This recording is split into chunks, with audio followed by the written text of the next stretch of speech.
with Donald Trump after having revoked your endorsement, and how do you think that'll impact Ohio going forward? Yeah, I think it'll be good. You know, I've only met with him a few times. It was always positive. I think I've told you after every one of those meetings, we met with the Republican leadership group, and we also met the whole Republican caucus. And I met with them once individually. This was actually a couple of years ago.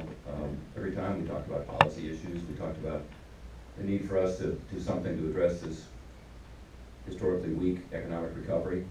A lot of the issues that I just mentioned here, he's a big proponent of fixing a broken tax code, particularly this issue of companies, you know, that are going overseas and taking their investments and their workers with them.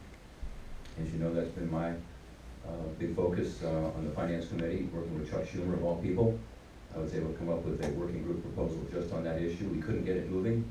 We didn't have adequate support, frankly, from our own leadership, as well as the Obama administration. I think we have more interest in that now. So that's an example where I think I can work well with him, and Mike Pence and I talked about some of that this morning. I mean, Mike Pence's point this morning was that, you know, we have no time to spare. We need to get moving, and I agree with him. Senator, do you still have concerns about a Trump presidency?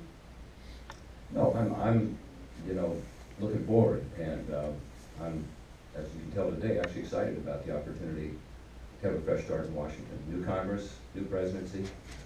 People expect us to put aside the campaign and to get working on issues important to them, and I think that's what's going to happen.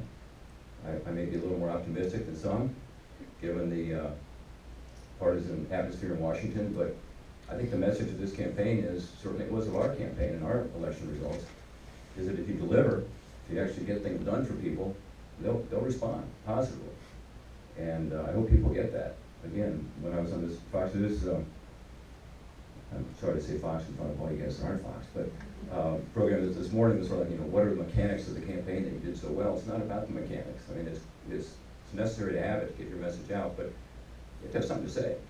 And I think that's, I hope that'll be the message from this campaign, is that, as I said in my speech last night, you know, many Americans are frustrated, even angry.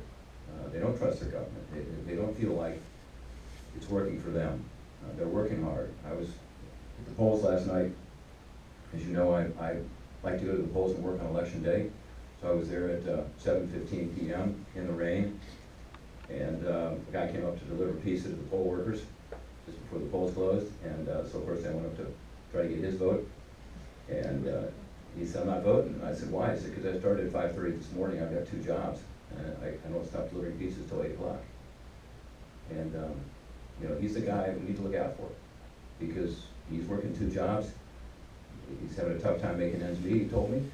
And I think that's where you're going to see a focus, I hope, is that people are going to come together and say, let's actually do some things to respond to what we just saw, which was people like me winning, who focused on results, and Donald Trump's victory.